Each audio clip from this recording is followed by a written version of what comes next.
Hello. Welcome to LangTime Chat. And I've totally forgotten what episode we're on. Yeah, I kind of thought maybe you'd put the first slide as episode one that we usually do. That would have been smart, David. Yeah.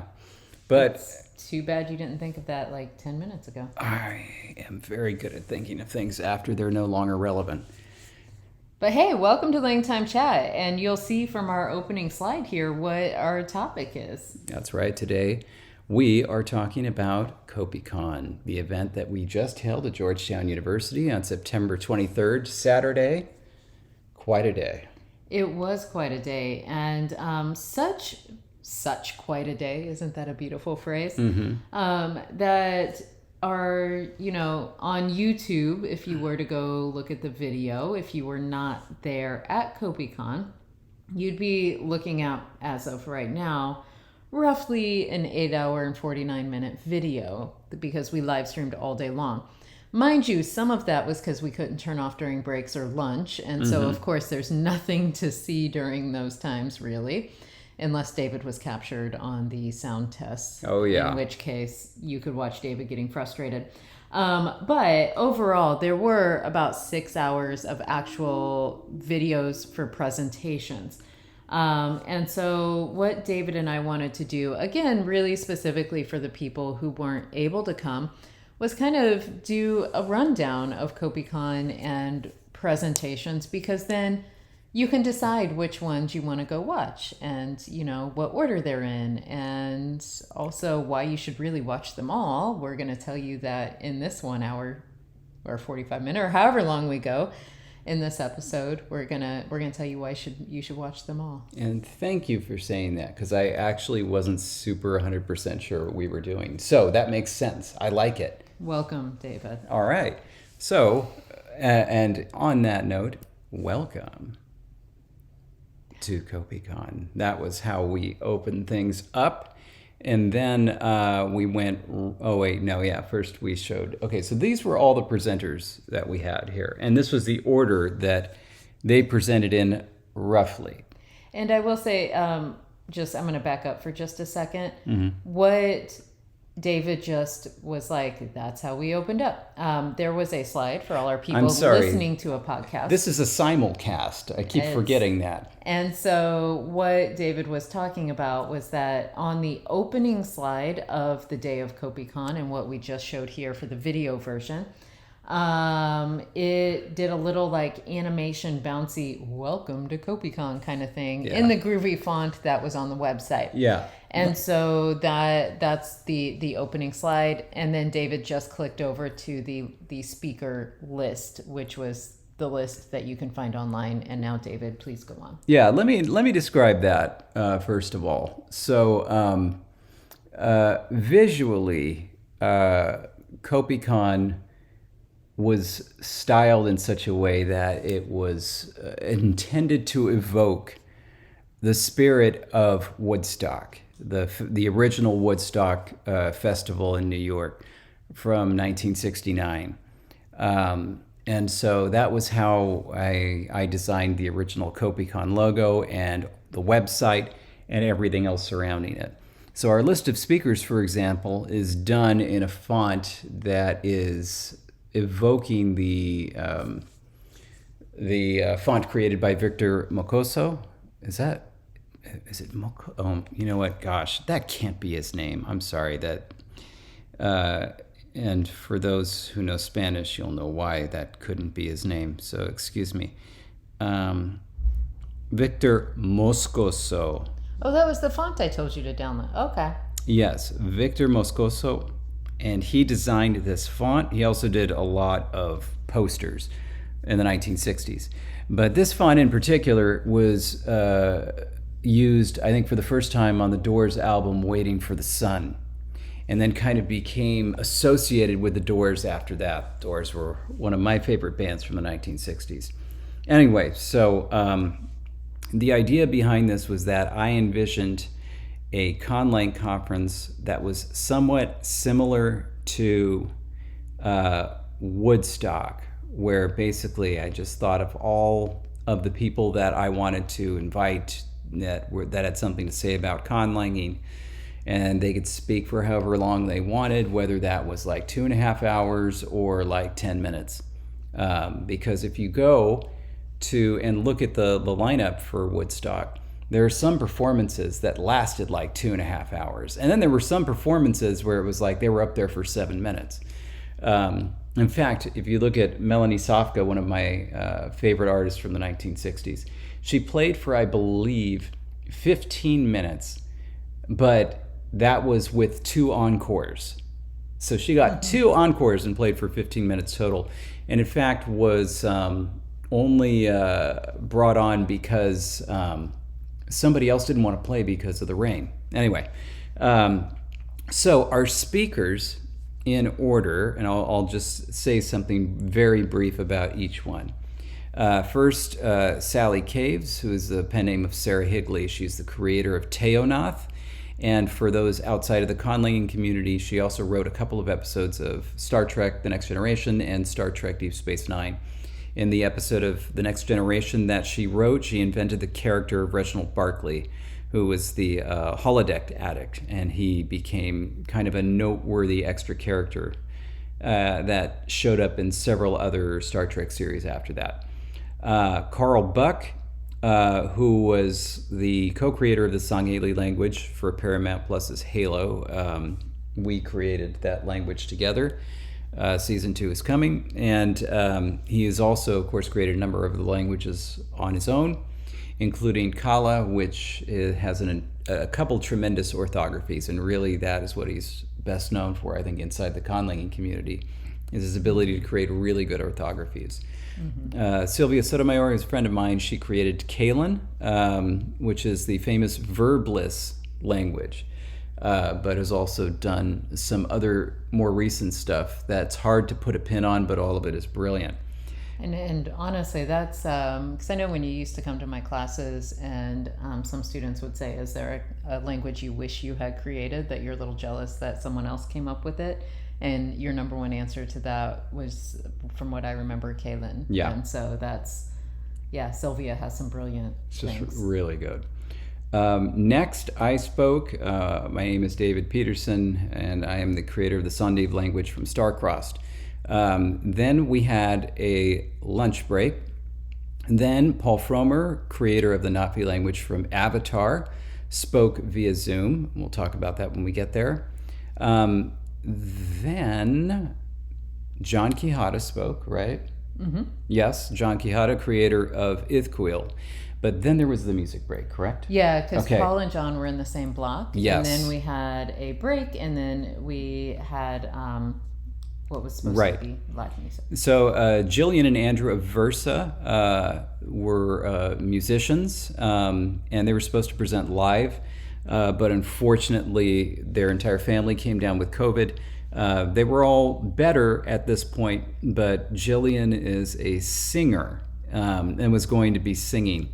And the thing is, anybody who's had COVID knows it takes some time to, I mean, it's one thing to say you're better, but if you're singing, that's quite another thing. So they sent some videos that we showed, which we're very grateful for. Jillian and Andrew both have done music for video games, and that the music actually appears in the game. But then they were also noted for doing some very popular kind of fan versions of songs on YouTube, including songs in which Jillian sings in created languages. Next, Jesse Sams, creator of Menishe for Motherland Fort Salem. Co-creator. And also Tzitz Ash for Elemental. I kind of worked with David on those just a little bit. Yep. And then after that, Biblaridian, who is I really love Biblaridian because it's just this bizarre generational thing. If you talk to younger people and younger conlangers, or just younger people that like cool stuff on the internet, they'll instantly just know who this is. It'll be like a "this man needs no introduction" type of thing. If you talk to older people, they say, "Who is that?" Yeah. What kind of name is Biblaridian? Yeah. I mean. And it's like, also, it's like if you told older people that for example, I have videos on YouTube, and like I have a YouTube channel, and this guy Bibleridian also has a YouTube channel. And we'd say like, one of these channels has over 100,000 subscribers. Which one is it? The older people are going to say me. It's like, oh no, no, it is Bibleridian who is does things other than conlanging, and by his account is famous because of the non-conlanging videos, but has also done some incredible conlang work on his own and produced some very nice conlang content that a lot of younger conlangers are familiar with. And then finally, we had Mark Okren, the creator of Klingon and Atlantean. Yeah, needs no introduction, Yeah. I will say, though, so you may be wondering how the original envisioning went for David's let everyone just go up and speak as long as they want. When, it came down to actually doing technical things, and we knew how long we had the room for the conference on a single day event. And David's first thought was, well, let's just start at noon. And if you do the math for 9 speakers and a noon start, it's just not possible. Not if you want to get out of the room before midnight, especially since telling some people talk as long as you want may literally be an hour and a half or 2 hours. And so anyway, the schedule did not play out that way, which is why there's only actually like about 6 hours of talking throughout. So we had to put time limits, which was not David's original Woodstock idea, but it was much more practical in the conference convention sense. I made 2 mistakes that I know I could correct in comparing the Kopikon to Woodstock.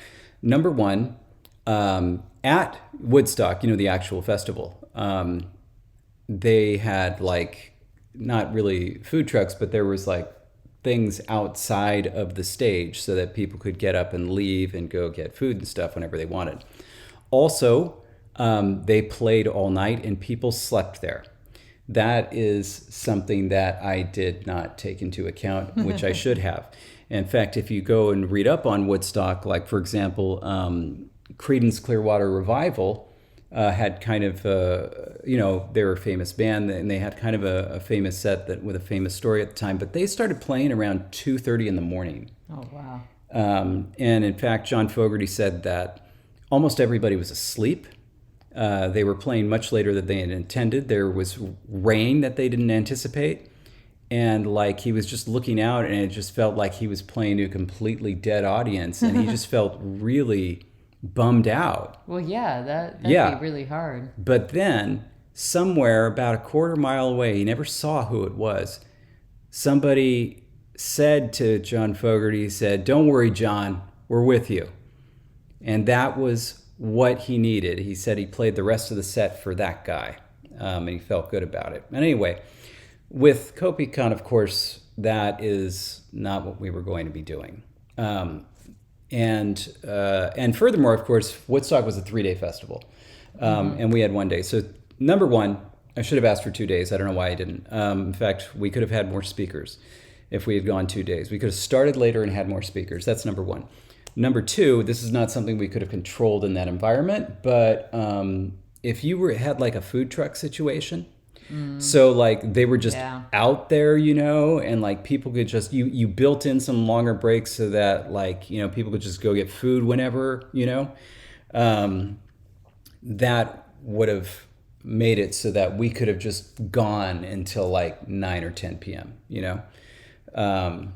Well, and also if we'd had a room that was more food friendly in terms of... Yeah, definitely. But anyway, all that is to say, because David started this by saying this was why he was going all Woodstock themed, because that was sort of his envisioning for the event. But, we had to just put some practical limitations on that. But anyway, it was still... This is part of the reason... This is the part of the reason why partnerships are great, or good partnerships are great. Because like anybody who's worked in a group knows what it's like to have a bad partner, and it really sucks. It also really sucks sometimes when you realize that you're the bad partner. That also sucks. But like Jesse is perfect for me in so many ways, and I'd like to think that I help Jesse every so often. Now we're just turning into a mushy-gushy, lovey-dovey podcast. We're supposed to be talking language, I know, that's going to come later. All right, so what we started off with was something that Jesse designed, which was a rundown of the origins of Kopikon. And this is specifically because, like, you may, as someone who is listening to the podcast, certainly now, you may be more invested in where we started and how we got to Kopikon as an event. But we had a lot of people in the audience who were there because they saw the lineup of speakers, had no idea why this thing was called Kopikon, had no idea really like why this kind of group had come together and done this.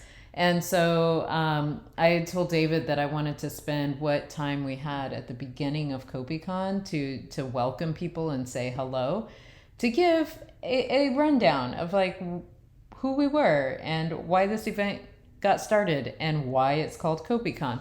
And so that included a timeline. And the timeline runs from February 27th, 2020, which was the first episode that we did of LangTime Studio.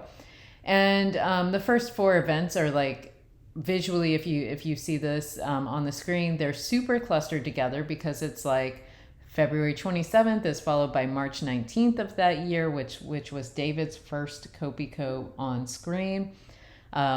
2 months later, David had attempted to send me a Kopiko candy via mail that was broken into and eaten before I got it. I couldn't believe that. I know. It's just like, it's one thing if they had just stolen the candy, but they put the wrapper back in there. It was bizarre. But then June 4th, so right after that, so less than a month later, David sent me a whole package at that point. I was able to have my first on-screen Kopiko. And so those are all clustered together. Then we fast forward to June of 2021. And by June, I mean January, of course. And that's when we had like a first mention of we should have a together gathering, a new Litis in person, That's right. which was based on our rabbit language. And so like that was in January of 2021. So almost a year after we started LangTime Studio. Later in May that year, that's when Jake actually came up with the name Kopikon because specifically Jake Mateus and Minnie have been kind of going back and forth on Discord. And Mateus mentioned it could be sponsored by Kopiko if we actually got together. And that's when Jake was like, Kopikon. And so anyway, that became the name. So May 19th, 2021, since then we've been dreaming of this event as a group. And then, fast forward a couple years and then we got there. And so that was the important information that people needed to know about why in the world this is called Kopikon and why we had Kopiko candies spread all over the front table. And I was really pleased, by the way. People ate them. Oh, yeah. They were coming up and partaking of the Kopiko, and that was delightful. Yeah, it was cool. Anyway, so our first speaker was Sally Caves, and something that if you want to pull up the live stream that you will know is that from the moment I got there until, honestly, it felt like the entire event, but definitely for the first few talks, we had audio issues. And they were really bad audio issues. It would have been fine if there was no live stream, but we had 2 live streams actually going at the same time. We had a Zoom, and that Zoom was being fed to our YouTube channel. And we had, at the beginning, intermittent problems where I think for Zoom, the main problems were either they were not hearing anything, because that was happening sometimes where Zoom wasn't hearing anything. And then for YouTube, they were hearing an infinite loop echo. Which, by the way, is what we were hearing in the room, just That's to right. a lesser degree. Yeah. And that was happening for us sometimes. So it's like, if there were no live stream, we could have set it up to have that presentation in person, or the whole conference in person, and there would have been no issues. But we wanted to have the live stream, especially. I mean, at first I was a little worried that we weren't going to be able to sell enough tickets to this thing to actually sell out, and it was going to be embarrassing. But we did that. And so then it was, an issue of like, well, not everybody's going to be able to make it, even if they wanted to. And so it would be nice to capture everything and be able to live stream it so people who couldn't make it can view it. Obviously, it's a very normal thing now. Honestly, it's a thing that I think almost every institution has mastered. And yet,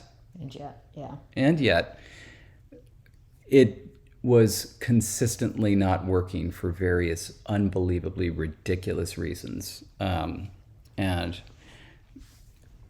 I won't blame anybody on the air, but listen, things happen. People aren't prepared, and they definitely were not prepared for the Zoom to YouTube aspect, which I think created some issues. Yeah.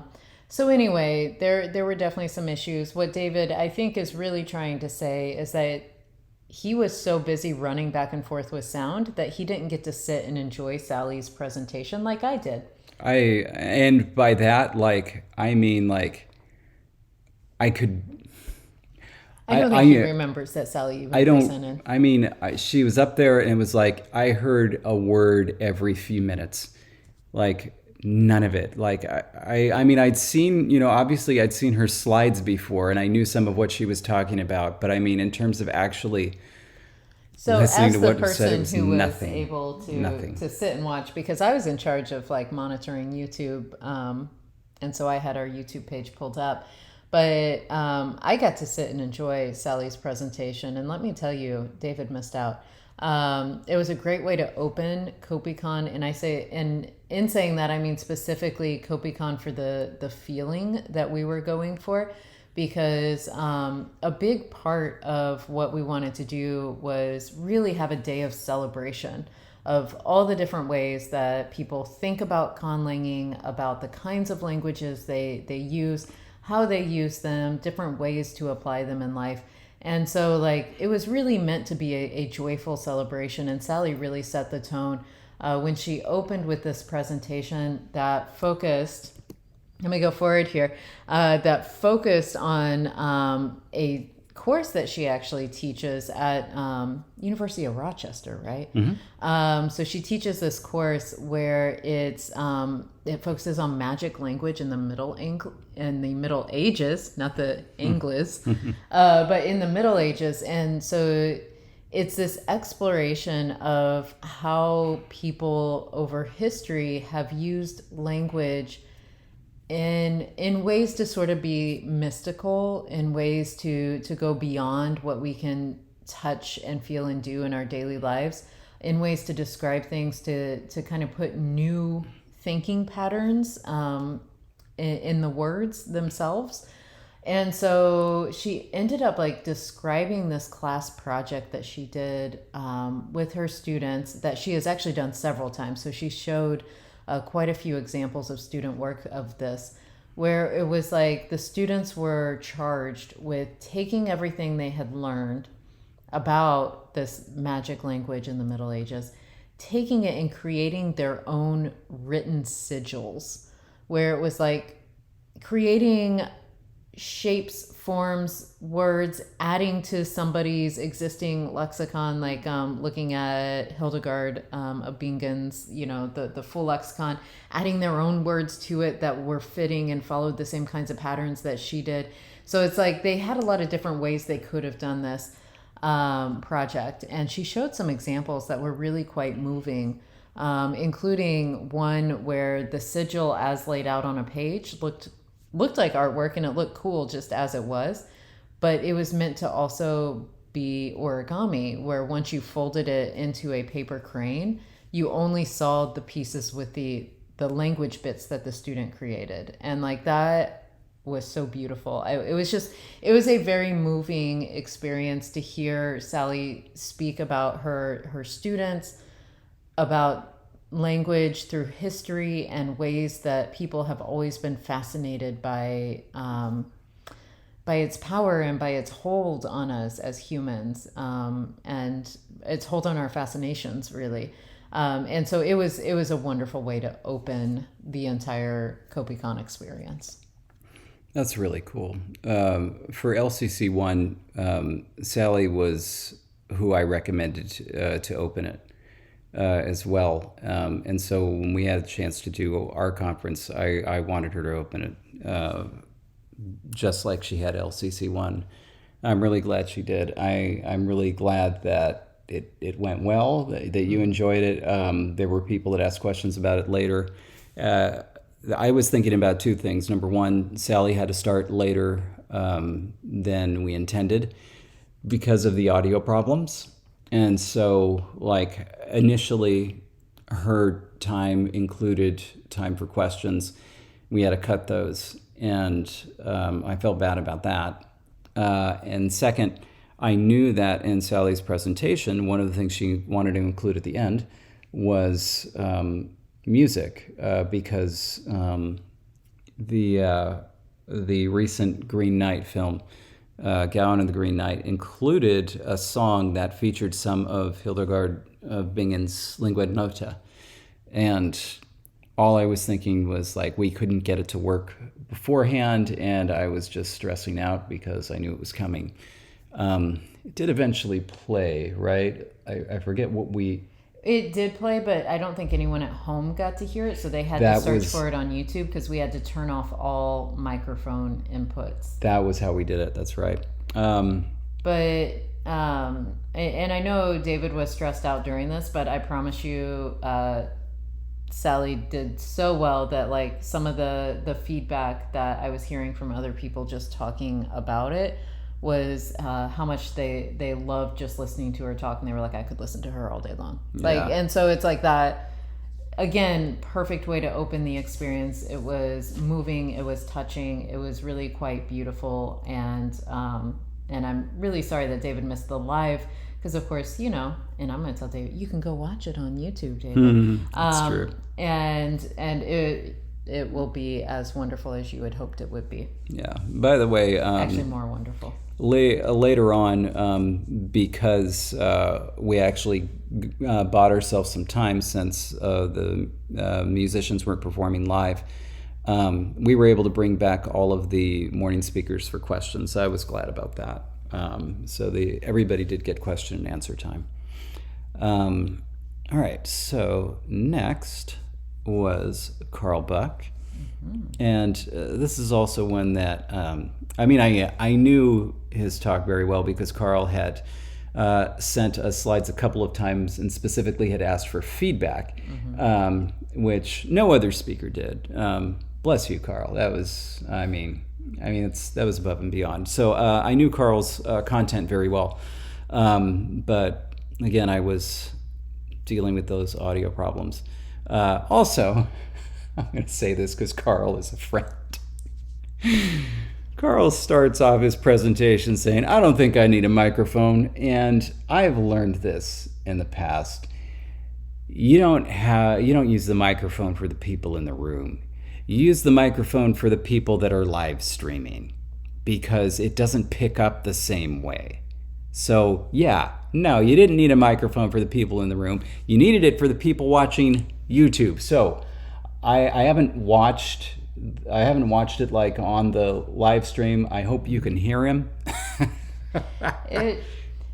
It was better, I think, because at one point David actually ran up and moved the microphone to try to track Carl a little bit better, and I think that helped. But Carl did give a really interesting talk titled "Making Good Glyphs." And so it's really just looking at different ways that you can create orthographies for your language. And just an overall, aesthetically, what's good and bad? How do you map things phonetically? What are some pieces of advice for, the nitty-gritty details of it? And so it was like, it's one of those things where it's kind of it's very dense masterclass of like, here's all the things that you can take into consideration, or that you could choose to take as inspiration whenever you want to create a writing system for your own language. And it was, I thought, incredibly interesting. She got a lot of history of like, Natling orthographies, but Carl also did a really good job, I thought, of weaving in conlang orthographies as well, just to show like, well, here's what other people did. And so it was really dense, but at the same time, it was accessible, which I think is really important because, especially with glyph making, as many of you know who watch us regularly, it can be really overwhelming when you get into the technical aspects of actually producing and creating the glyphs through, say, software. And it can feel like, well, this is impossible. And so I thought Carl did a nice job of just kind of laying out, here's the world of glyph making. And there's a lot of information packed in here, but it's also like, if you slow it down and really kind of watch it, I think anyone can get good information from it. Yeah, there's a lot of important info that could have been expanded. Like you could take that and expand it into like a class that you go over several points in time. But essentially, one of the things that Carl did was go over things that a lot of people who've done a lot of orthographies just know intuitively.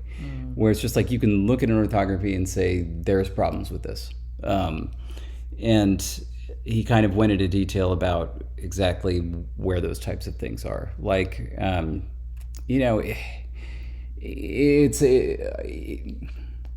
writing systems are something that they approach the boundary of like the arty part of art more than other aspects of conlanging. So there are a lot of ideas that I think people have that are inspired by visual art that don't necessarily translate.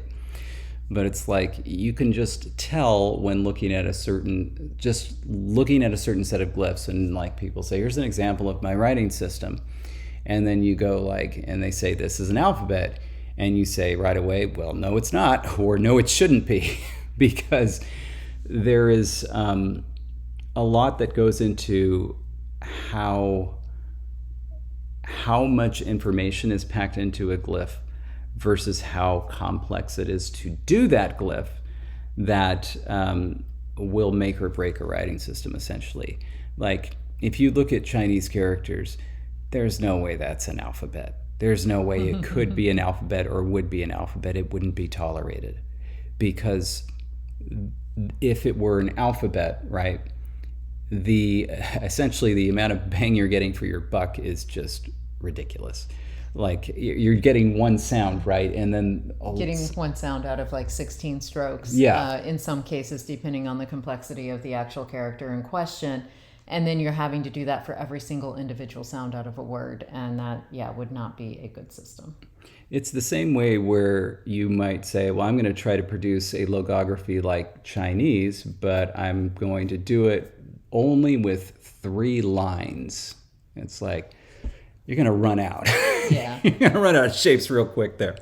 Anyway, so that was Carl's talk. Really good one. And honestly, I think it pays to rewatch because his slides in particular are pretty dense. And so it takes time to kind of go through them. Next, Sylvia. And for those who are wondering, I coaxed Sylvia into presenting. She said she would be very happy to attend, but didn't know if she wanted to present. And so one of the things I did to coax Sylvia into presenting was say, well, what if we did it interview style? And she said, okay, I'll be fine with that. And so that's why I was up there, and we did it kind of as an interview, even though we discussed things ahead of time, and I prepped slides based on the information that she gave me. And so really it was an overview. So what was interesting about Kopikon versus like an LCC is that with the LCCs, for the most part, the presenters are all conlangers, of course, but the attendees are almost all conlangers as well. And they are conlangers who know a certain amount, at least especially for the early LCCs. There were conlangers that knew a lot about the presenters and what they were doing. Yeah. So like, if you think about like an LCC, you know, Sylvia presented, but it's like she would never do a presentation on Kaylin because everybody knew Kaylin. Right. Whereas, and you know, John Quijada, well, we'll get there, but it's like he was never going to do a presentation on Ithquil. We all knew Ithquil. So this was cool for Sylvia to be able to kind of go over and present and talk about Kaylin, which I think was something that was very, very new to most of the audience. Yeah, and most is like he's underestimating, but I did include this slide. So I included one of her slides here. It wasn't a title slide because there was no actual title slide, since it was a more informal chit chat interview kind of thing with pictures that David had selected, as he mentioned, based on what he knew he was going to be asking. And one of the things that they talked about was one of the writing systems that Sylvia came up with for Kaylin. And it's the most gorgeous thing I have seen for orthography, I think. It's what did she call it? Interlocking? It's the ceremonial interlace script. There we go. So it's this script where it's like, it partially reminds me of like Celtic knot designs where you see a line disappearing, coming back. It kind of looks like a maze because there's like darker edges, and some lines will let you through and others don't. But then it also is very much a piece of art. So it's like you could very much envision this writing system, being made into metal and worn around your neck to proudly proclaim something.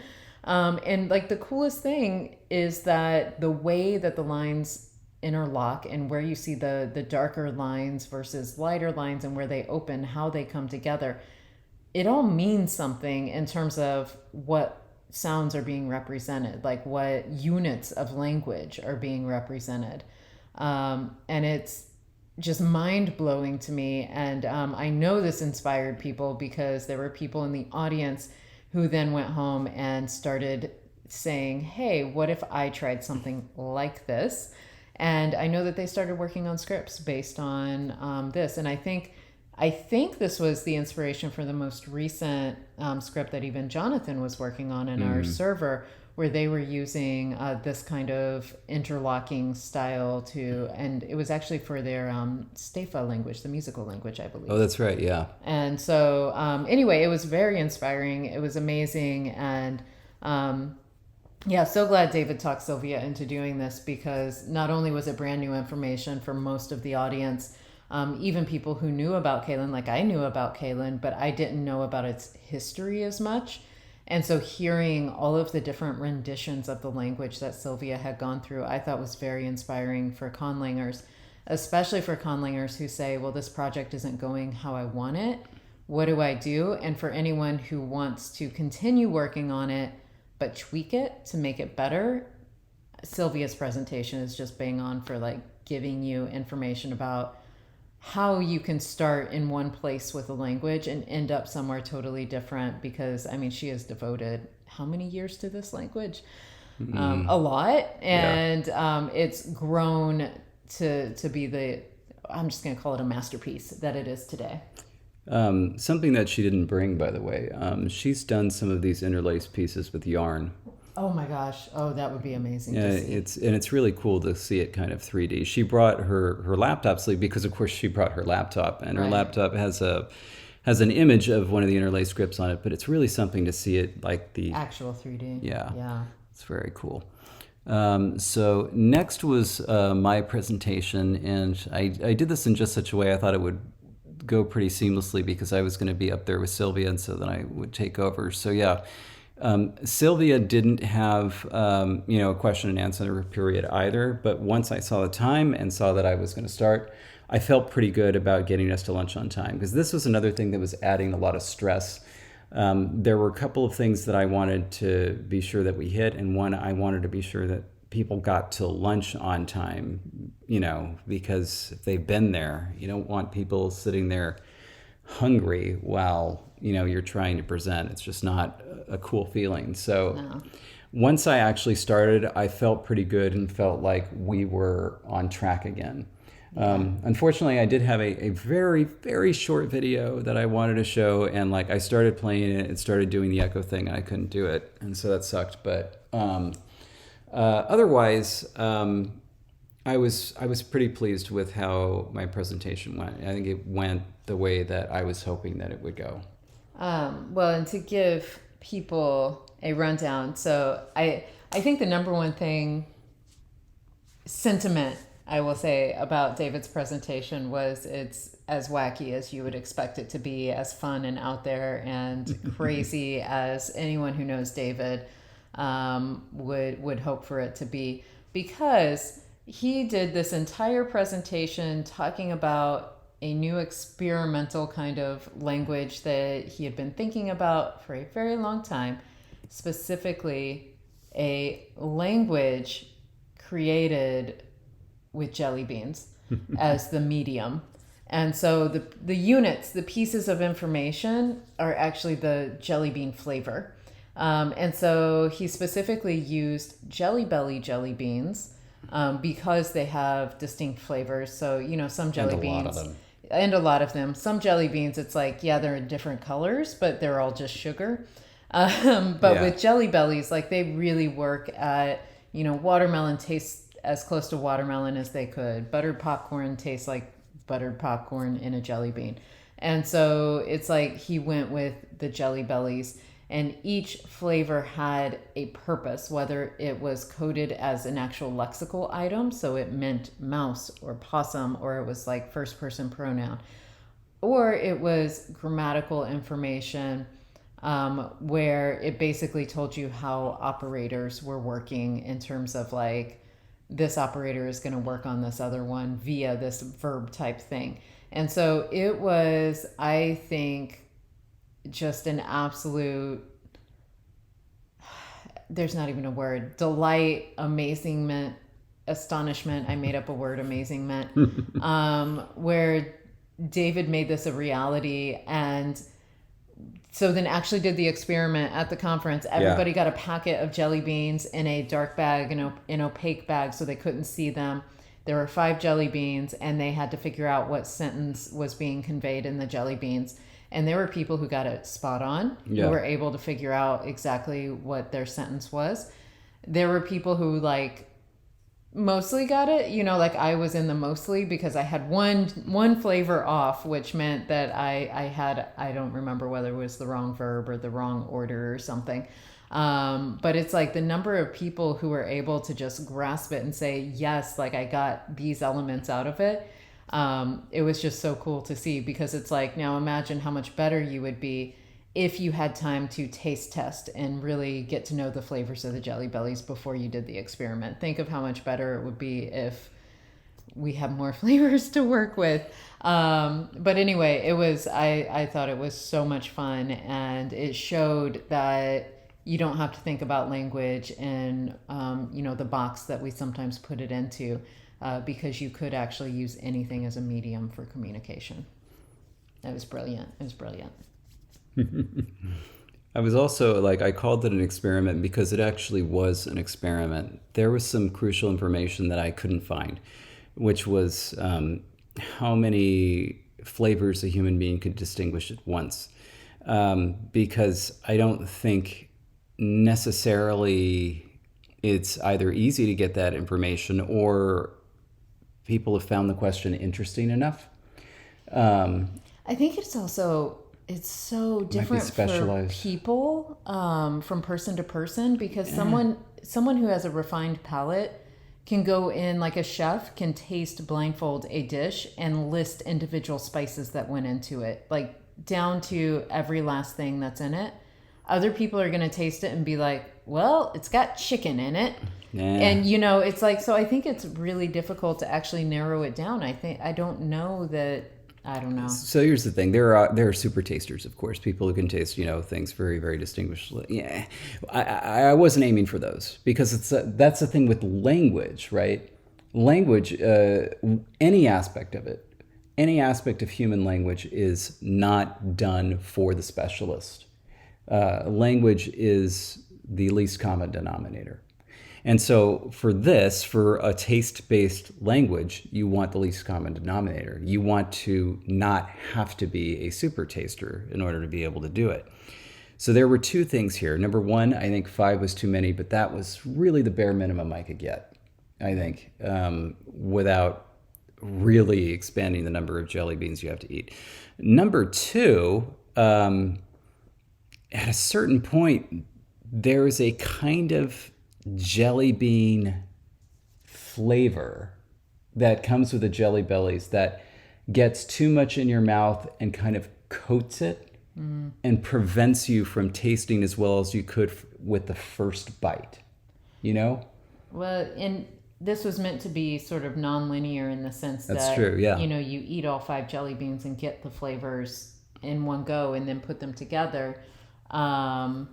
But obviously it would be easier if you ate one at a time. But Sure. even then, you're right. Like by the time you hit the 5th one, you don't taste it as strongly as you tasted the first one. Yeah. And I think it's also difficult because I don't know if this actually played a role in it, but like I swear, like the peach one and like some of the stronger fruity ones, because they were packed in a bag with other flavors, their scent kind of rubbed off on them and overtook the bag, as it were. Because I swear that's what happened to me. Because there was one in particular that I'm like, I swear this is the same jelly bean I just ate. Yeah. So and you know what? I showed this too because I added this into my presentation because, you know, after we filled the bags, Jesse and I tried this at home, and by making a totally novel sentence for each other.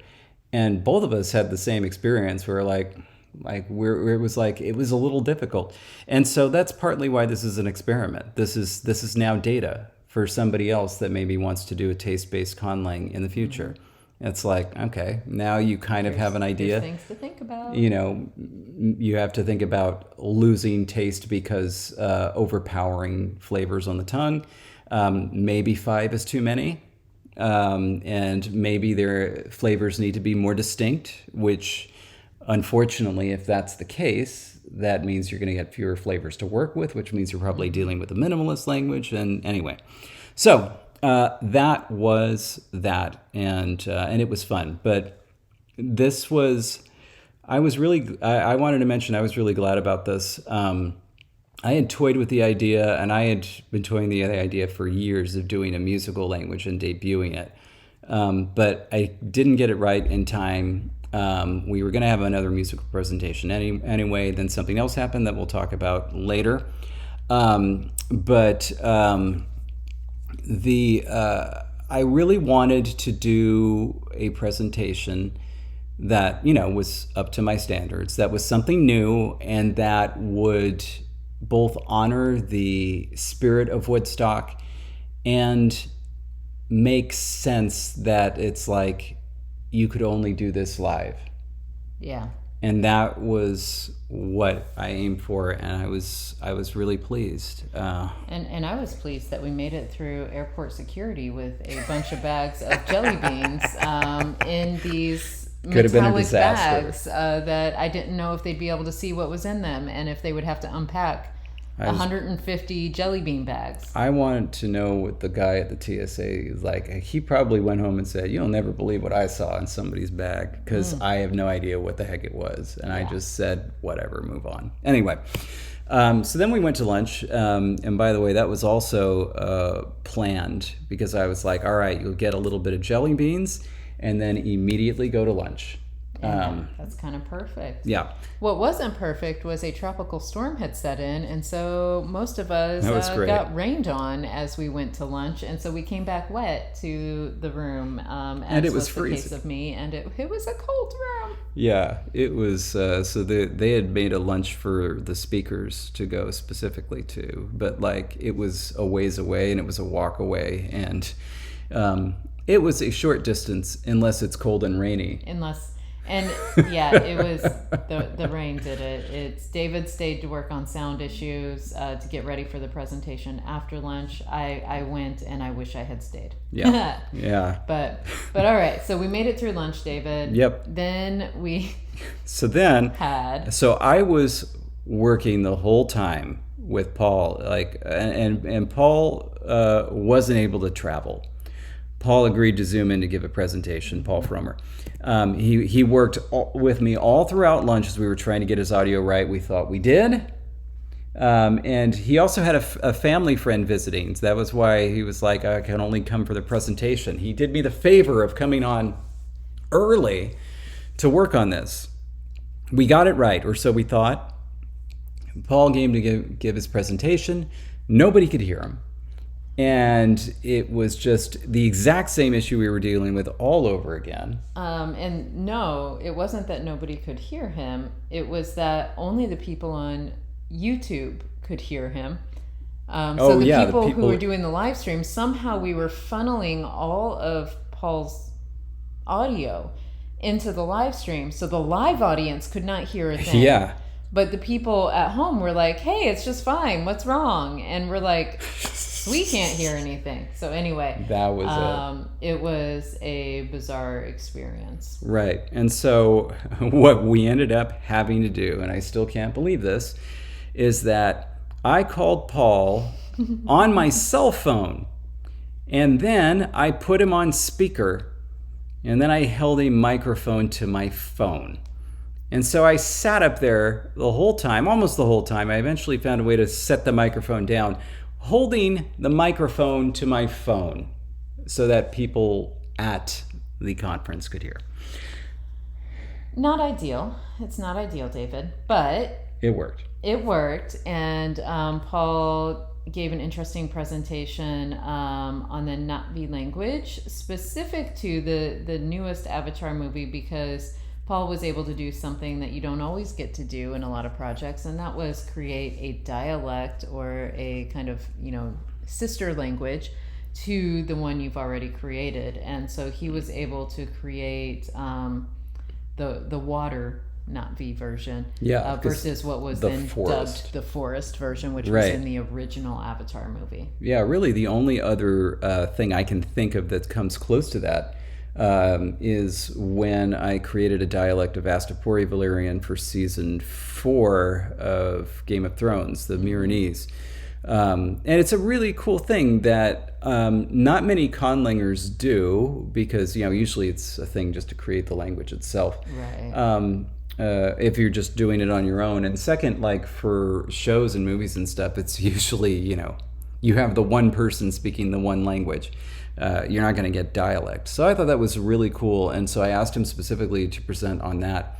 And he did. And he went into the sound change differences. And also, I have to say, I don't know if this was done post hoc or if it was planned.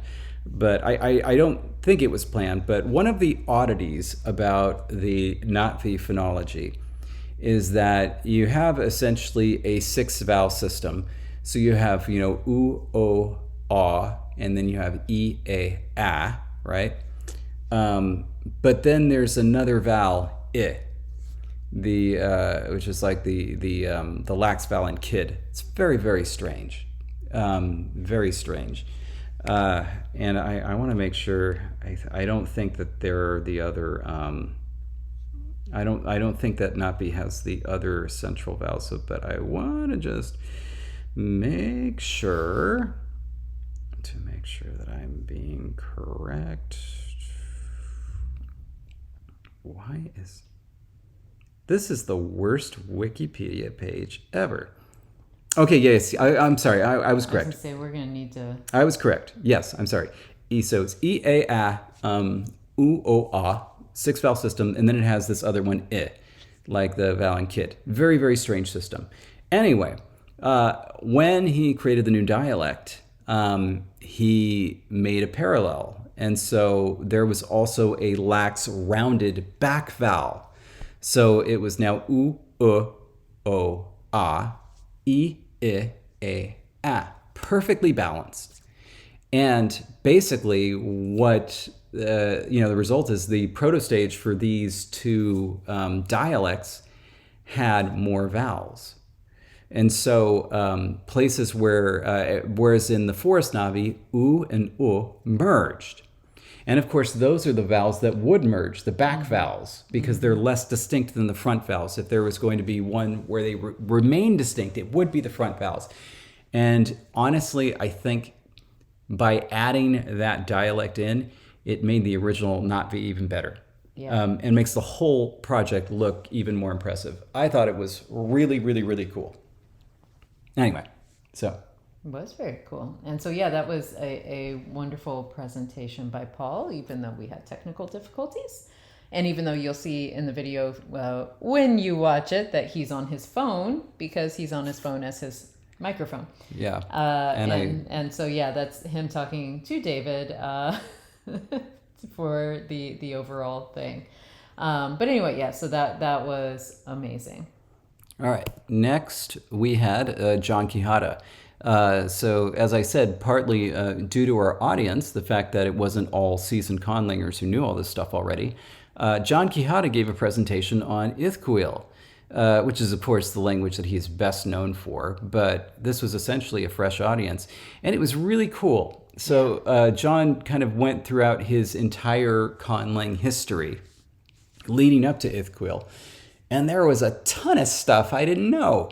And not only that, some rare stuff. Like he found like these notebooks that I had never heard of, and That he took he pictures forgot of that about. he forgot about as he was digging through stuff for some older stuff that he did.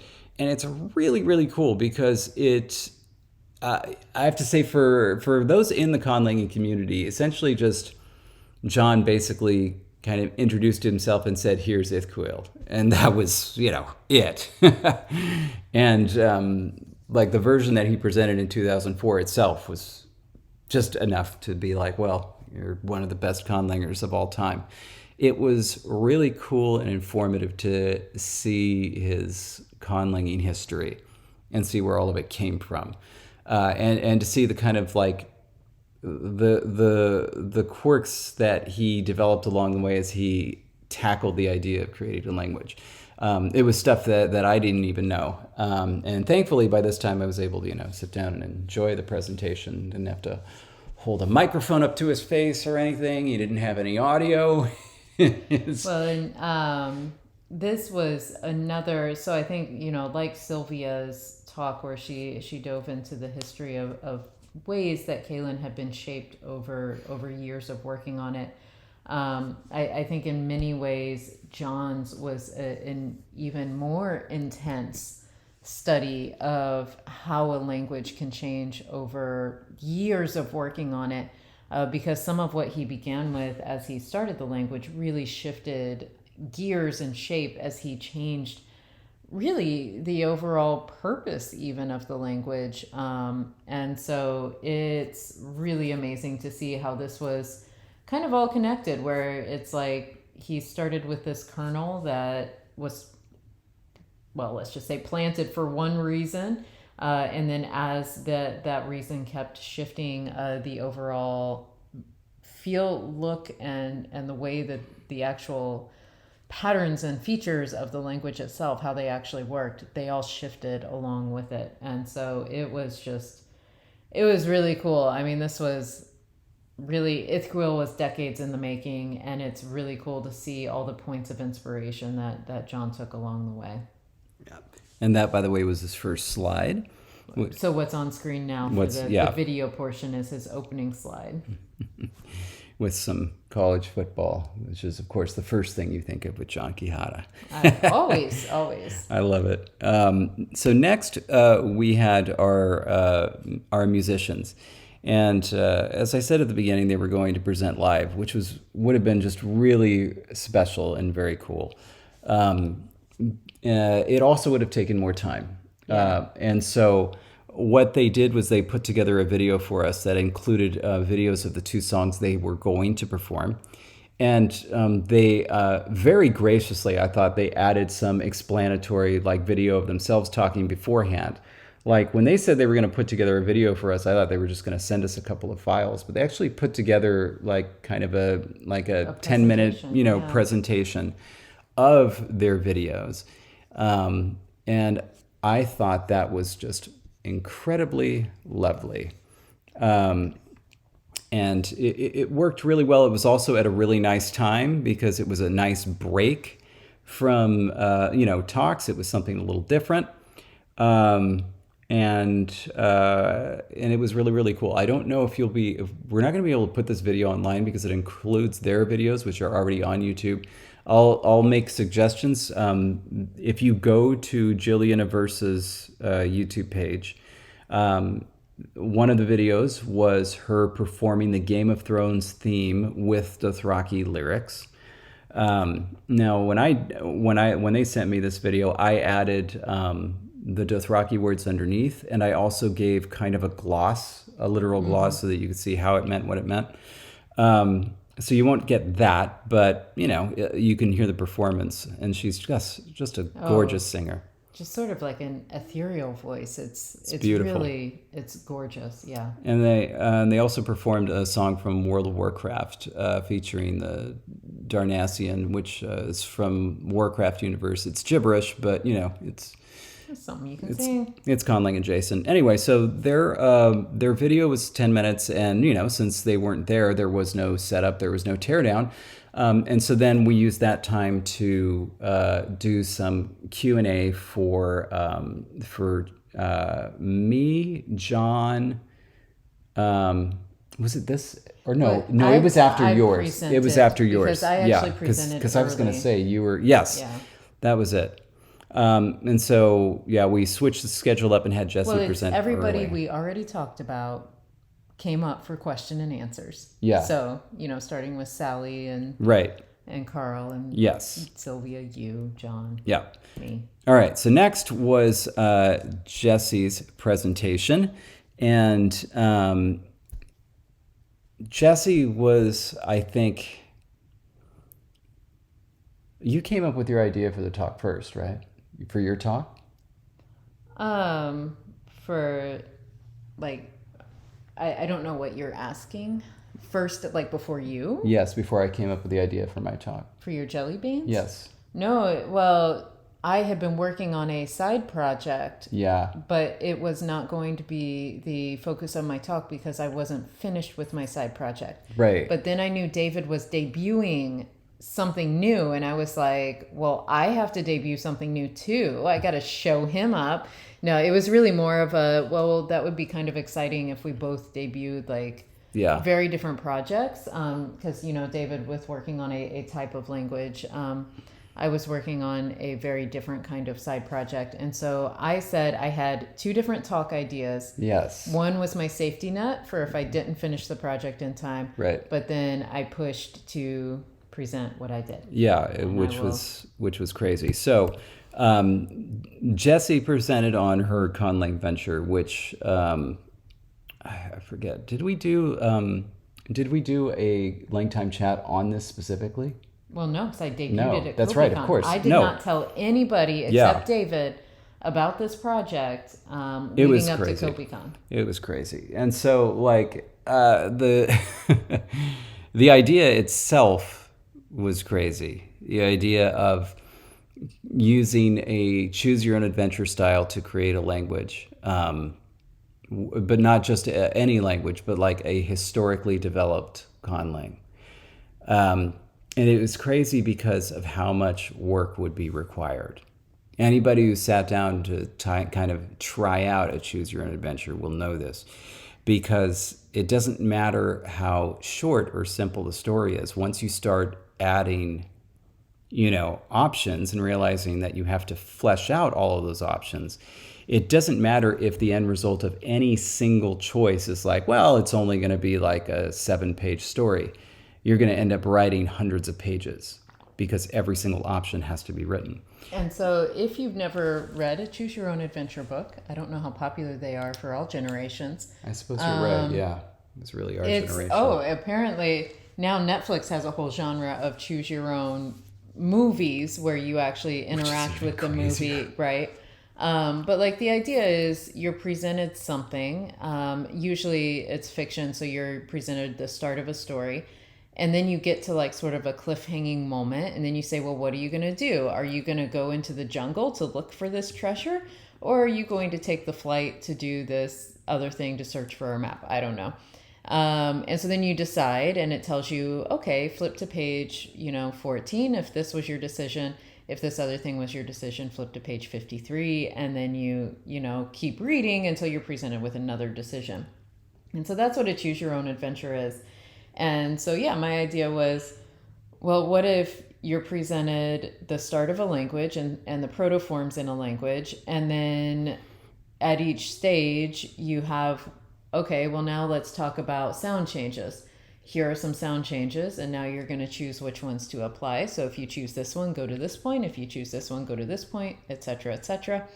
And my initial workings of the project was going to be much more ambitious, with like 10 different decisions being made, and a lot of different numbers of decisions that you could make at each one of them, to the point where it was going to be close to 3,000 different options at the end of it. Even I realized that was insane. So I cut it back. And so I presented a mere 5 decision points. And at each of the 5 decision points, you have 3 options that you can choose from. And I thought that was really good of me to edit it down to that many. But at the end of the day, you still have, as a final count, 243 different options that you can end up with, which means I needed to write a lot of pages in between. And so as a reader, because anyone who was there got access to the PDF, it is something that we've put up. It is something, too, that will be released on Fiat Lingua in a couple months. And it is, overall, it's like 800 pages long. But, as a reader, you may only read 12 of those pages. And it depends on how much of the beginning pages you need to situate yourself with, what you're doing. But, yeah, I mean, I'd say overall, even if you read every single page dedicated to your choice, it's probably 25 pages. It's just that there's so many different choices that there's 800 pages in the document. When Jesse told me about the project, not the talk, just about the project, I was like, well, I mean, it sounds really cool, but it's the type of thing where it's like, hey, wouldn't it be cool if somebody built a bridge from here to Hawaii? It's like, well, yeah, that would be cool, but who's going to do that? So I thought that Jesse would finish this project sometime early next year, and that it would be really cool, and that, it would go up on Fiat Lingua, and that would be great. When she said that she wanted to try to finish it for Kopikon so that she could do her presentation on it, I was very skeptical. I didn't want to express that skepticism, though, because I thought, well, if she did, that would be really cool. So, hey Siri, pause. And also, we should make sure my phone doesn't pause. Sorry, music just came on. It did. But go on, David. Of course, this is a LangTime project. Things happen. But hey, it wouldn't be Kopikon without music. But anyway, so yeah, I thought, wow, this would be really amazing and really blow people away if she could actually finish this. I didn't necessarily think that she could. I never said that. But she did. She did, and I can't even tell you. It was, the first time that I ever saw Jesse present at LCC5. I wouldn't say, I fell in love at that moment. I think I hated her too much at that time. But I was so bowled over by her presentation that I immediately realized that I didn't know how exactly, but I knew that she was going to feature prominently in the future of conlanging, and that I was going to have to set my, pride and hurt feelings aside, and either get on board that train or get run over by it. You're really being too kind. No, I'm being absolutely truthful. Like, that's what I was sitting there thinking as I was watching you presenting. I was like, I can't believe this. This person is amazing. And I have really, really underestimated her. And also, like, it's like I just knew. I knew she needs to be my friend, or I am just going to be standing below looking up at her. Well, now I'm just all sorts of blushing. But thank you. It's true, though. That's absolutely what I thought. And so I made sure of it. That's why, that was one of the main reasons I kept coming back to present. I wanted to be sure that you didn't forget about me. And so you've already done a number of incredible things that have kind of revolutionized conlanging. And this was another. I mean, quite realistically, you've created at the very least the start of 243 languages. You realize that? And I'm so excited that, Jake has already mentioned the possibility of expanding what they got when they went through the adventure into a language. And I'm excited to see if they do that. I know Miles has done it as well. And so they may use it with their students when they teach. And so that's what I'm most excited about, is just seeing what people do with it. I'm stoked to find out how people use it, and in classroom situations, self-teaching situations, whatever they are. I'm just super excited that it was received so well, because I would really love for it to be a resource for people to get a better sense of what it is to start a language. It was extraordinarily well done, and something that was so exciting to see was, since Jesse was primarily handling YouTube, I of course took over for handling YouTube, but just seeing in the audience and hearing in the audience, and also seeing on YouTube, as people started to realize what she had done. Like, just the level of excitement and surprise was unmatched, and that was like for Kopikon, that was what I wanted, was for people to see something that they had never seen before, and well, let's just say I'm very glad I finished the project before Kopikon, because it was really exciting to present it there, and I'm even happier that it was received well, because you never know with a passion project how people are going to take to it at the end of the day. And I was nervous. I was really nervous going into it, and in fact, I spoke with Bibluridian several times over about how it's like, getting the jitters when you're going to be presenting something and questioning every decision you've made in the last several months. And so anyway, it was very rewarding, and I'm glad that I'm glad it went well. Yeah. And for LCC5, I know I'd mentioned this before, but I was so mad at Jessie that I orchestrated the schedule in such a way that I was going to have her follow my presentation, because I was like, my presentation is going to be so good that nobody's going to want to follow it. However, then we had some some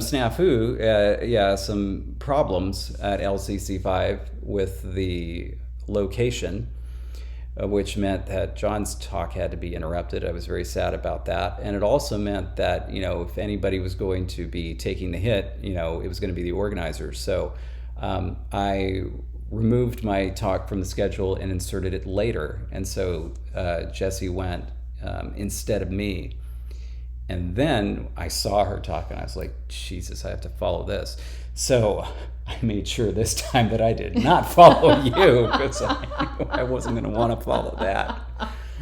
Instead, we had a break. Yes, and that was wonderful. It was needed. It was allowed everything to kind of sink in. And then, anyway, so that was when we did our question and answer session. Mm-hmm. And then after the question and answer session, that is when Bibluridian spoke. And especially since the people who are going to be listening to this for the very first time are our patrons, we've had kind of like this running joke that that Bibleridian is the CEO of LangTime Studio, that he's in charge of us, and that he was this mythical figure. We had this entire skit that we planned about Bibleridian coming to present. And so what we thought was going to be a fun surprise for patrons was revealing that, in fact, Bibleridian and I had met in person 6 years prior to Kopikon, which we had when I gave a talk at the University of Edinburgh in Scotland. Of course, I didn't know that at the time. I met Bibleridian before he was Bibleridian, and then promptly forgot about it. But he had the photo as proof.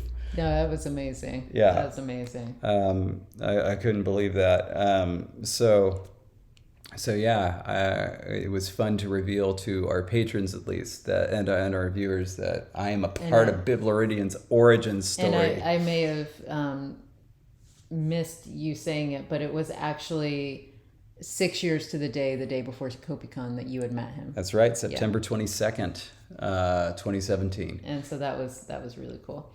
But in the interest of time, we're going to have to kind of speed through these last two, because we are now doing like 25% of what you could have been watching the talks. We are talking about them. Right. So Bibleridian gave what I think of as kind of like a traditional LCC talk, which is great because that was something that I wanted as well. I would be interested to know, for those who were not conlangers, how well they followed it. Because what he did was really brilliant. If anything, it reminded me of, if I may, of my LCC2 talk about, because essentially it was like I created an entire grammatical system and then decided it was that you could probably do something else with it. And so then I created another grammatical system from it. That is what this was. And it was really, really well done.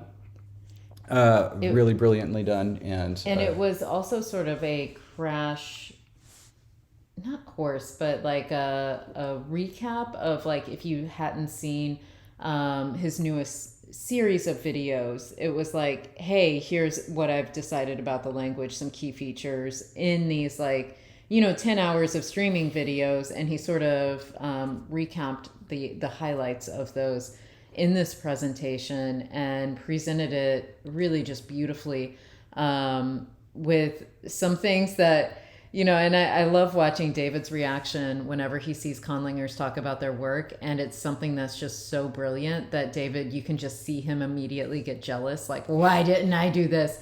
And there were moments like that in Bibleridian's presentation, because he did some really amazing things with some of the phrasings and some of the grammar, some of the constructions that went into Takvamir.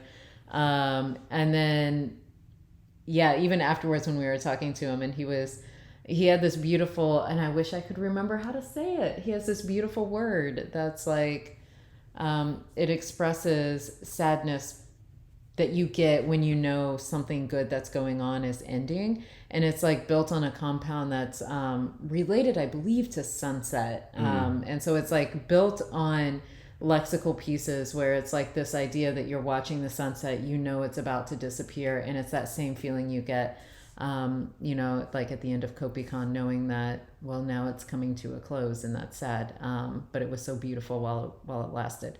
So anyway, it was just like there were so many tidbits that, David's right. If you're a conlanger, I think you're going to get way more out of Bibleridian's talk than if you're not, but even if you're not a conlanger, I think you can appreciate better how we don't just create pieces for a language. We create systems.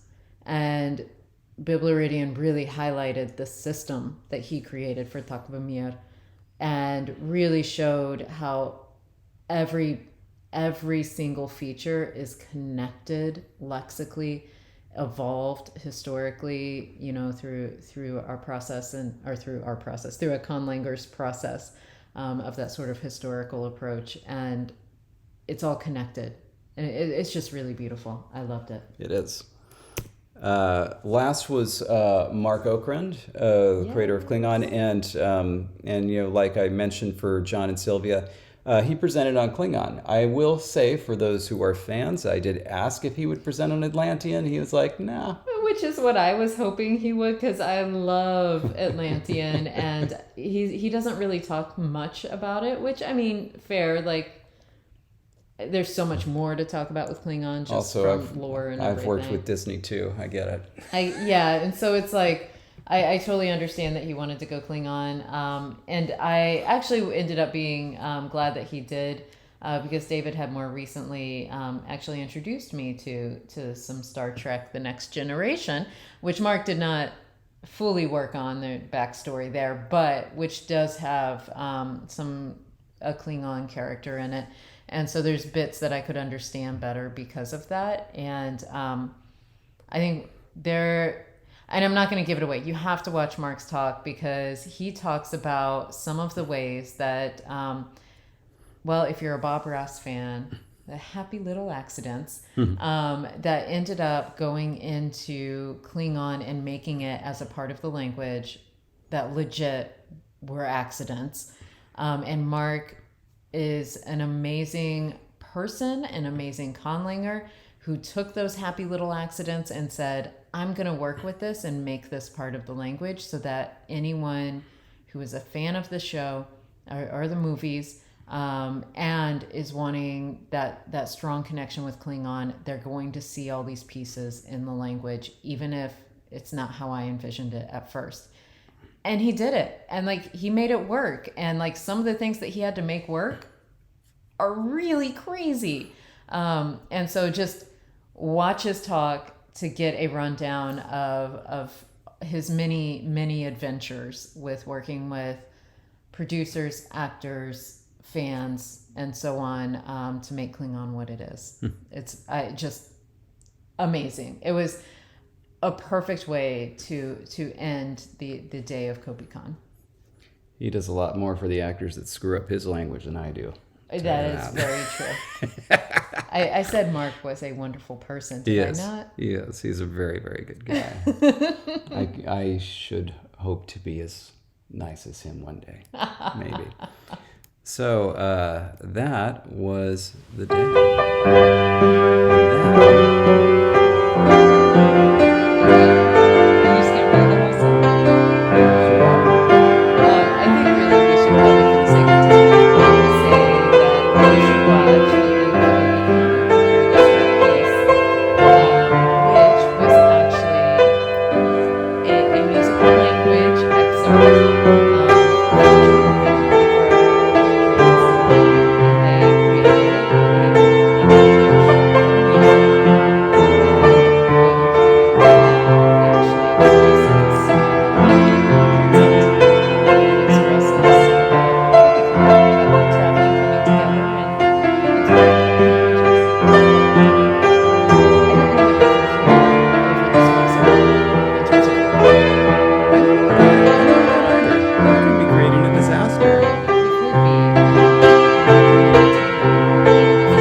I'm not necessarily going to be able to find it, but Jonathan created a musical language, and I will say this. One of my dreams was to present my musical language at an LCC that I hosted.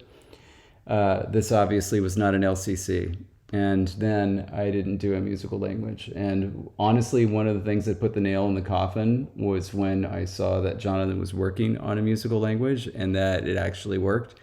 And I was like, oh, you bastard. Again, when David gets jealous because someone has done something that he wishes he had done first.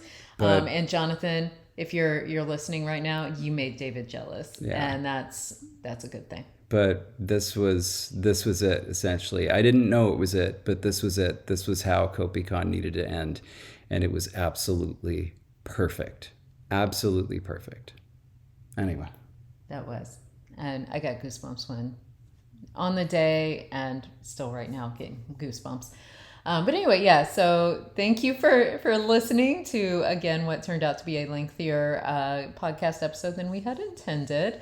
But really, all the talks were amazing in very diverse and wonderful ways. And so I hope that you find the time. Eventually, we will have them parsed out into individual videos.